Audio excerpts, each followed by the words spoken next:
Centro Educacional Girassóis, terceira série do ensino médio, aula 28. Hello, pessoal, é a Teacher Marcela, tudo bem com vocês? Vamos lá para a nossa aula em vídeo de hoje? Então, na semana passada, nós falamos sobre as Rhetorical Appeals, né? Hoje vamos falar um pouquinho mais sobre elas e corrigir os exercícios, tá?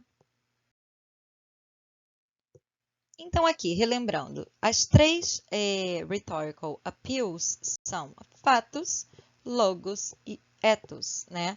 Fatos, a gente apela para a emoção, né? Ele tem aquele apelo, aquela busca por tocar a emoção, tá? A lógica é usada, como o próprio nome já diz, né? Ela apela para a lógica do seu ouvinte, do seu interlocutor. Então, ela traz estatísticas, fatos, argumentos baseados, né, na lógica, na informação. E a ética, o ethos, que ele é usado através de pessoas com conhecimento reconhecido, né, naquela área. Então, assim, com pessoas que tenham credibilidade reconhecida para falar sobre aquele assunto.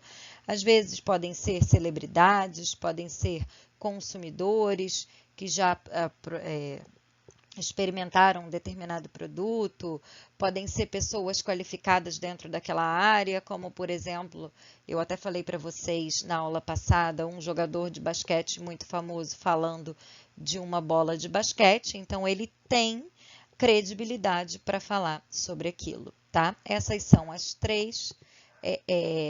os três pilares sobre os quais Aristóteles escreveu sobre modos de persuasão, as três rhetorical appeals.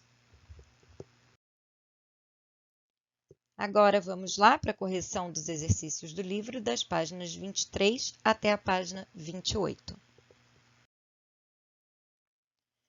Na página 23 e 24, na verdade, a gente tem o texto, né?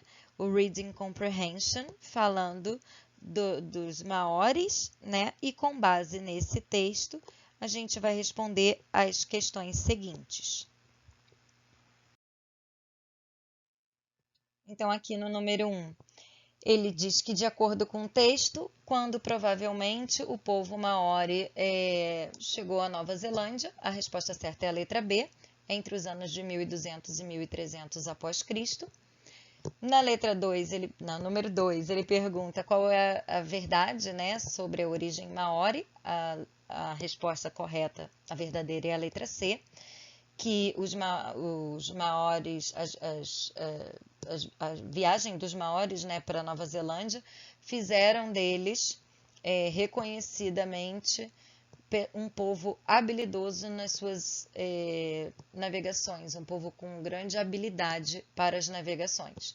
E no número 3 tem uma frase, né, uma afirmativa, uma sentença afirmativa, que diz que o povo maori se adaptou facilmente à modernidade das cidades da Nova Zelândia e à sociedade estabelecida pelos britânicos.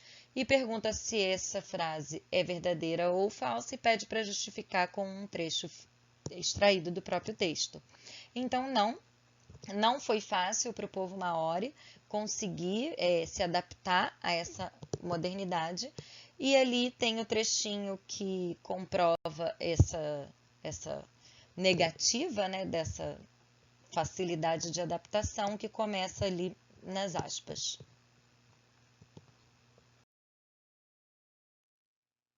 Então, aqui, essa primeira questão, na verdade, ela está falando do box, lá do texto dos maoris, mas sobre o valores e diversidades, e pergunta que tipo de mídia que foi responsável pelo ensinamento e pela transmissão, né, da língua maori, tá?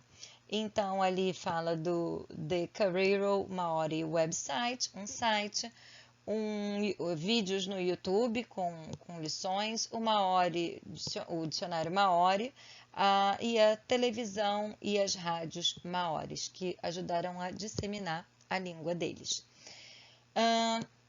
E o número 2, a gente tem a History of Bungee Jumping e as questões estão na próxima página. Então, aqui no número 1, fala que o texto traz ao leitor a origem do bungee jumping e com essa intenção o autor traz uma sucessão de narrativas, letra A. O número 2 pede para considerar The Legend of Pentecost Island, um texto narrativo, e pergunta quais características confirmam esse tipo textual. Então, letra C, uma sucessão de eventos e verbos utilizados no past tense. E o número 3, ele diz, né, que a narrativa ela tem uma sequência de eventos e pergunta quais são os elementos de acordo os elementos que no Pentecost Island Legend preenchem cada um dessa sequência de eventos. Então, orientation seria ali, né, que no passado não identificado, em Pentecost Island havia um casal. Um complicating action, né, um evento complicativo, a situação, qual é a situação ali do texto, né? O que aconteceu então?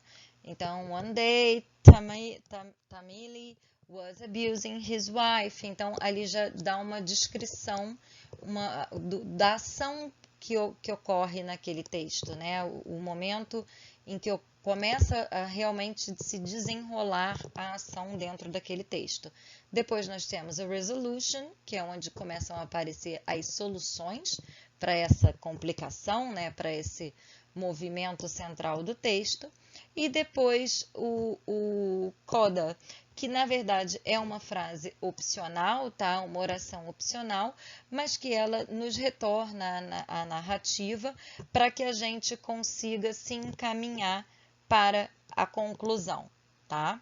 Então, aquele e aí, o que foi que aconteceu no final, né? Então, from that day, então a partir desse dia, aconteceu isso, isso e isso.